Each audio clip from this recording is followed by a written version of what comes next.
ከዛ አይ ቁርጥ ይበልልሽ አበው ምን ይላል እሺ የሚል ሰው ትልቅ ሰው ነው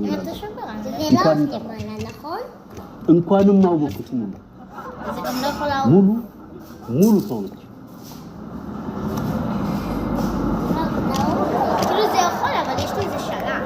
እንዴ አውራንጅ ምንድነው ብቻ ምን አለፈ ሽማኔ ተኮ ከጎኔ ልጅ አላገኘ ሽኒያ ልጅ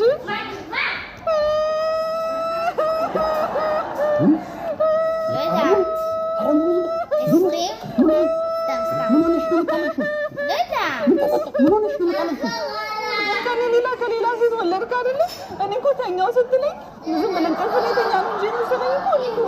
ሌላ ነገር ምንድን ነው የምታወሪው እንዴ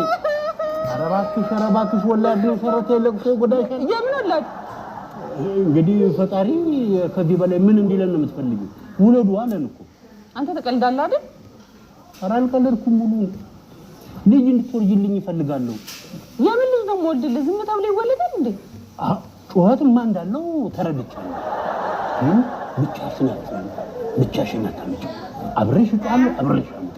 ሽኒያ አንተ በጣም ተቀልዳለህ እንዴ ወራለ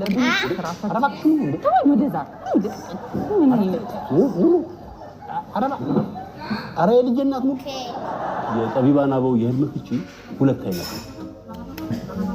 እዛው ያየው እዛው ይፈጸማል አንዳንዴ ተቃራኒ ይሆናል የኔ እዛው የሚፈጸመው እመን ሁሉ በነጭ በቅርቡ ዳግማዊ ሙሉ ቀንን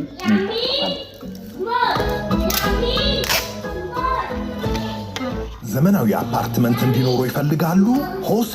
ሪል ስቴት ቦሌ መድኃኔዓለም ቴሌፊት ለፊት ባለ 23 ወለል ቅንጡ አፓርትመንት ይዘን እየመጣን ነው ሽያጭ ጀምረናል በ6966 ይደውሉ ሆሴ ሪል ስቴት ከቃልም በላይ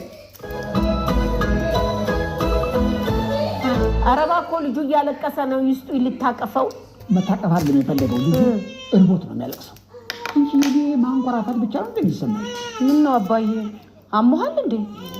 የሚደግፉት ቡድን ተሸንፎ ነው እስኪ ደግሞ እስቲ ዘጋው የህመማቸው መነሻ መቻጣው አትድከኝ ይይ ምን ያልፍ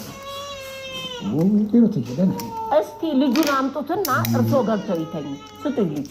እቺ ሴትዮ አንድ በልኝ አይታይሽም ልጁን ያባበርኩት ነው ጫማ ነው ሲደረስታ ምንድነው ነገሩ ማየቆይ ይሩትዬ ወዲህ ነው ነገሩ እኔና እሳቸው ተግባብተናል ልጁ እኮ ያለቀሰ ነው እርሶ ማባበል አልሆነሎትም ስጡት እስቲ ላባቱ